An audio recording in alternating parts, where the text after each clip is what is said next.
സംസ്ഥാനത്ത് കനത്ത മഴയാണ്. തിരുവനന്തപുരം മുതൽ എറണാകുളം വരെ 6 ജില്ലകളിൽ യെല്ലോ അലർട്ട് പ്രഖ്യാപിച്ചിട്ടുണ്ട്. കാലവർഷം എത്തുന്നതോടെ മഴ കൂടുതൽ ശക്തമാകുമെന്നാണ് കാലാവസ്ഥാ നിരീക്ഷണ കേന്ദ്രത്തിന്റെ മുന്നറിയിപ്പ്.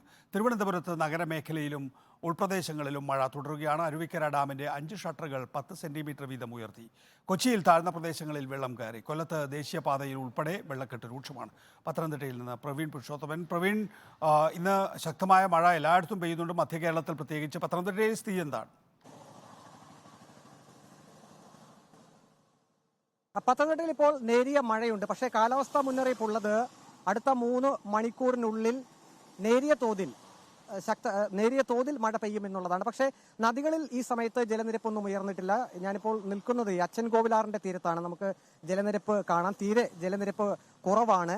ഇന്നലെ രാത്രിയിൽ മഴ പെയ്തിരുന്നു. മലയോര മേഖലകളിൽ ശക്തമായിട്ടുള്ള മഴ പെയ്തിരുന്നു. ശബരിമല വനമേഖലയിൽ ശക്തമായ മഴ പെയ്യുമ്പോഴാണ് പമ്പാ നദിയിൽ കോഴഞ്ചേരി റാന്നി ഉൾപ്പെടെയുള്ള ഭാഗങ്ങളിൽ ജലനിരപ്പ് ഉയരാർ പതിവ്. പക്ഷേ ഇക്കുറി അത്തരം ഒരു സാഹചര്യത്തിലേക്ക് കാര്യങ്ങൾ പോയിട്ടില്ല. അച്ചൻകോവിലാറിലെ ജലനിരപ്പ് ഞാൻ ഇപ്പോൾ ഈ ദൃശ്യത്തിൽ കാണുന്ന രീതിയിലാണ്. പക്ഷേ ജില്ലാ ഭരണകൂടം ജാഗ്രതാ നിർദ്ദേശം കഴിഞ്ഞ ദിവസങ്ങളിൽ തന്നെ നൽകിയിരുന്നു. താഴ്ന്ന പ്രദേശങ്ങളിൽ, അത് പുല്ലാട്, തിരുവല്ല മേഖലയിലെ താഴ്ന്ന ഭാഗങ്ങളിൽ, അത് വയലുകളിലാണ് വെള്ളം കയറിയിട്ടുള്ളത്. അത് പക്ഷേ ആശങ്ക ഉണ്ടാക്കുന്ന ഒരു സാഹചര്യത്തിലേക്ക് കാര്യങ്ങൾ പോയിട്ടില്ല. അച്ചൻകോവിലും ഒപ്പം തന്നെ പമ്പാ നദിയിലും മണിമലയാറിലും കക്കാട്ടാറിലും ജലനിരപ്പ് കുറവാണ്. കക്കാട് നദിയിലുള്ള മണിയാർ ബാരേജിന്റെ 5 ഷട്ടറുകളും ഇപ്പോൾ അടച്ചിട്ടിരിക്കുകയാണ്. കഴിഞ്ഞ ദിവസം മഴ ശക്തമായപ്പോൾ 50 സെന്റിമീറ്ററോളം ശരാശരി ഇതിന്റെ ഷട്ടറുകൾ തുറന്നിരുന്നു. പക്ഷേ ഇന്നിപ്പോൾ 5 ഷട്ടറുകളും അടച്ചിട്ട അവസ്ഥയിൽ തന്നെയാണ്. ശബരിമല വനമേഖലയിൽ കാര്യമായ മഴ പെയ്യുമ്പോഴാണ് ഈ കക്കാട് നദിയിൽ ജലനിരപ്പ് ഉയരുകയും ഒപ്പം തന്നെ മണിയാർ ബാരേജിന്റെ ഷട്ടറുകൾ ഉയർത്തേണ്ട ഒരു സാഹചര്യത്തിലേക്ക് കാര്യങ്ങൾ പോവുക. പക്ഷേ ഇന്നിപ്പോൾ എല്ലാ ഷട്ടറുകളും അടച്ചിട്ടിരിക്കുന്നു. ശക്തമായിട്ടുള്ള കാറ്റിന് മുന്നറിയിപ്പുണ്ട്.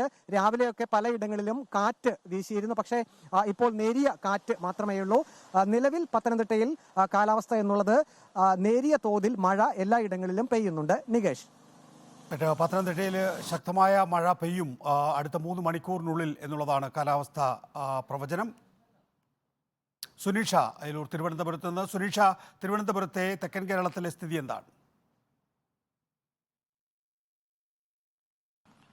നികേഷ്, തിരുവനന്തപുരത്ത് കഴിഞ്ഞ ദിവസം മുതൽ നല്ല രീതിയിൽ തന്നെ മഴ പെയ്യുന്നുണ്ട്. ശക്തമായ മഴയായിരുന്നു രാത്രി മുതൽ ഉണ്ടായിരുന്നത്. ഏതായാലും ഇപ്പോൾ അല്പം ശമനം വന്നിട്ടുണ്ട്. പക്ഷേ പല താഴ്ന്ന പ്രദേശങ്ങളും വെള്ളക്കെട്ട് ഇപ്പോഴും രൂക്ഷമായി തുടരുന്നു എന്നതാണ്. നെടുമങ്ങാട് വെമ്പായത്തടക്കം ഒരു 4ഓളം വീടുകളിൽ വെള്ളം കയറിയിട്ടുണ്ടായിരുന്നു. ഇപ്പോൾ ഞാൻ നിൽക്കുന്നത് കാലടി ഭാഗത്താണ്. ഈ ഭാഗത്ത് ഈ കാലടി റോഡിലടക്കം വെള്ളക്കെട്ട് രൂക്ഷമായി തന്നെയുണ്ട്. ഈ മഴ മുന്നറിയിപ്പിലും ഇന്ന് മാറ്റം വന്നിട്ടുണ്ട്. നേരത്തെ 3 ജില്ലകളിലായിരുന്നു മഴ മുന്നറിയിപ്പ്. സുരേഷ,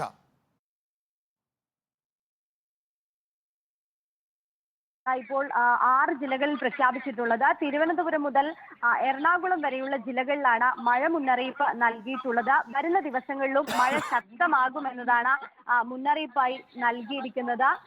ഏതായാലും ഈ പറഞ്ഞതുപോലെ വലിയ രീതിയിൽ തന്നെ അടുത്ത മെയ് 31-നകം കാലവർഷം ശക്തമാകുമെന്നതായിരുന്നു മുന്നറിയിപ്പ്. അതുകൊണ്ട് തന്നെ വരുന്ന ദിവസങ്ങളിൽ ശക്തമായ മഴയ്ക്കുള്ള സാധ്യത മധ്യ തെക്കൻ ഭാഗങ്ങളിൽ ശക്തമായ മഴ ലഭിക്കുമെന്നതാണ് കാലാവസ്ഥാ കേന്ദ്രം നൽകുന്ന മുന്നറിയിപ്പ്. അതിനനുസരിച്ച് തന്നെ ജാഗ്രത പാലിക്കണമെന്നൊരു നിർദ്ദേശം കൂടി കാലാവസ്ഥാ കേന്ദ്രം നൽകുന്നുമുണ്ട്.